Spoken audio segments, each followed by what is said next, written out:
Hydraa commissioner Ranganath Dawood ఇబ్రహీంలా వ్యవహరించడం సరికాదని అంబర్పేట్ నియోజకవర్గం బీఆర్ఎస్ మాజీ ఎమ్మెల్యే ఎడ్ల సుధాకర్ రెడ్డి ధ్వజమెత్తారు. అంబర్పేట్లోని బతుకమ్మకుంట భూ వివాద స్థలం గత కొన్ని ఏళ్ల నుండి కొనసాగుతుందని స్పష్టం చేశారు.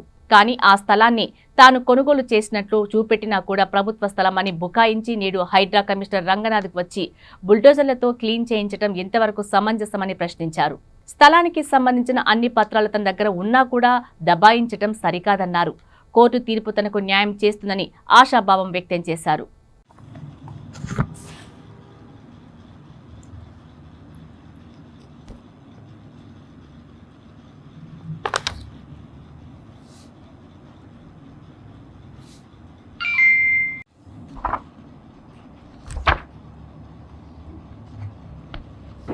ఆయన సీదా వచ్చేసి పట్టా పాస్బుక్లో సైదాజం పేరు మీద ఉంటుంది. తర్వాత నాకు పొజిషన్ ఇచ్చినట్టు ఆయన ఇంటిమేట్ కూడా చేసేసినాడు. ఇక లిటిగేషన్ నడుస్తుంది కదా. అప్పటిదాకా పొజిషన్ నాకు ఒరిజినల్ ఓనర్స్ ఎల్ఆర్స్ ఉన్నారు. సైదాజం పోయినాక కొంత ఎల్ఆర్స్ ఉన్నారు కదా, వాళ్ళకు ఆయన అండర్టేకింగ్ దాంట్లో ఇచ్చినాడు. అఫిడేవిట్ కూడా ఇచ్చిన పొజిషన్ ఇచ్చేసినానే. ఎంఆర్ఓ కూడా రాసినాడు, గవర్నమెంట్ కూడా రాసినాడు, మున్సిపల్ కూడా. వాళ్ళు ఎందుకు వస్తారు? అది నా పొజిషన్ ఉంది. పోతలేదు, నేనే కాపాడాలి కదా. నాకు ఇచ్చేసినప్పుడు పైసలు తీసుకున్నారు అంతే. మా ప్రైవేట్ లిటిగేషన్ నడుస్తుంది. ప్రైవేట్ లిటిగేషన్లో గవర్నమెంట్కి ఏం సంబంధం?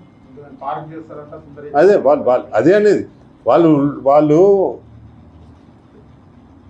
దావూద్ ఇబ్రాహీంకి గవర్నమెంట్కి ఏం ఫరక్ ఉన్నది? ఇప్పుడు కమిషనర్ గారు రంగనాథన్ గారు దావూద్ ఇబ్రాహీం పాత్ర పోషిస్తున్నారు. వచ్చి లేదు ఉన్నది అంటే ఇక అయిపోయిందా?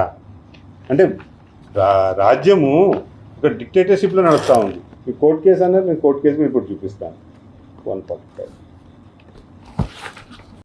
ఇది ఇస్తూ ఇది కూడా మాది కాదని చెప్పిన పెద్ద మనిషికి ఆల్రెడీ దాని డాక్యుమెంట్స్ ఈసీ కాపీ ఒక్కటి సరిపోతుంది.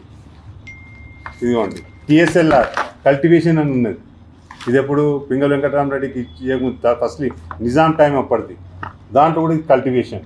సేద్వార్ ఇచ్చినాము, దాంట్లో కూడా క్లియర్గా కుష్కి ఉన్నది. టౌన్ సర్వేది కూడా ఇచ్చినాము కాపీ, దాంట్లో వేకెంట్ ల్యాండ్ అని ఉన్నది.